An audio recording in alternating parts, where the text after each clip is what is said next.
What's up, guys? It's me again, Josh, with another tutorial, another one in Blender with modeling. Once again, modeling for the Unreal Engine 4, and we use Blender because it's free and it's awesome and it's cute. So we got this cube, right? We're gonna play with a little bit, not for long. I'm a busy man, so we're gonna learn a couple things though. We're gonna learn about extruding, and we're gonna learn about modifying. So one thing is for sure, if you guys do remember, it was pretty simple. You could press S to size your block. You could press G to grab your block. It sounds like we're harassing this block. R to rotate. One thing I didn't show you, and remember tab to go in between just selecting the whole block, or tab again to go into edit mode and actually like select lines or faces. We're gonna select this face and I'm gonna press E and I'm gonna show you guys what that does. It's called extruding. And we see what's happening there. Pretty simple, huh? Pretty out of hand. Definitely get out of hand doing this for too long. Definitely make you feel weird. We're gonna Control Z a bunch, and we're gonna get that back to where we had it. So there we go. You kind of see how it works now. Pretty neat little effect. I'm gonna use that after I've modified this cube. We're gonna make a little curvy stick man. So let's see what we can do. All right, so once again, before we harass this thing any further, this little wrench up here, we're gonna actually press tab though, get back into the full cube here, into object mode. Press the wrench, add modifier, bevel. And it's gonna you can see what it's doing here, a little. The width here will adjust these lines.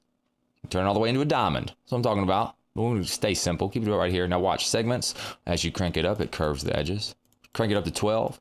Crank this up about right here.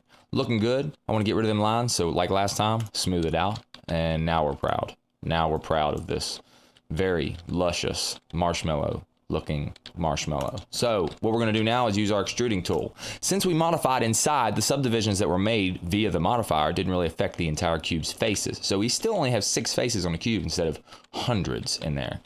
So we're just going to affect them like this. So we're going to grab this, we're going to press E and press the number 2 and enter. And you can see what that's done. It's created another cube and it's just added it, extruded it. So let's do that one more time.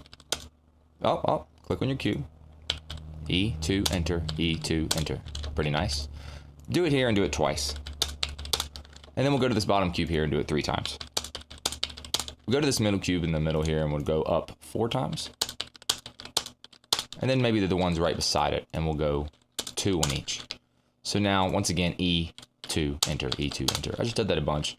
Ta-da! That's not very good, but we're not going to go very much further than this. I just want to show you guys a couple tricks.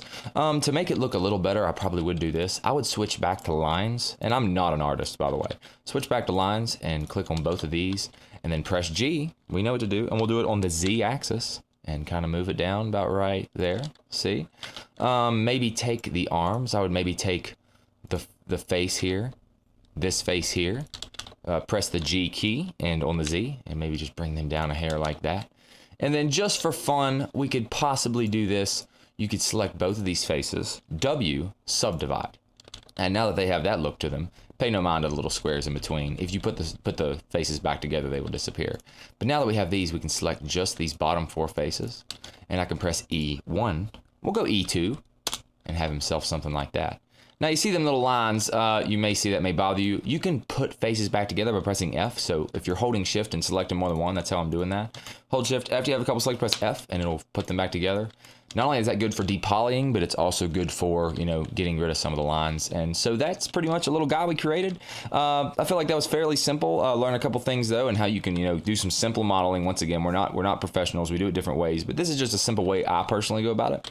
Anyway, hope you guys learned something. Once again, subscribe to our YouTube channel and check out the Facebook page. And I'll be coming back on soon with more future tutorials. We'll be covering more materials, more modeling in Blender. We may even go into GIMP for a little bit. We want to talk some audio soon, things like Omnisphere and certain audio things that you can use to create video games and how you can use these products as well. But mainly, we'll be sticking with the Unreal Engine 4, so I'll be talking to you guys soon. Have a good one.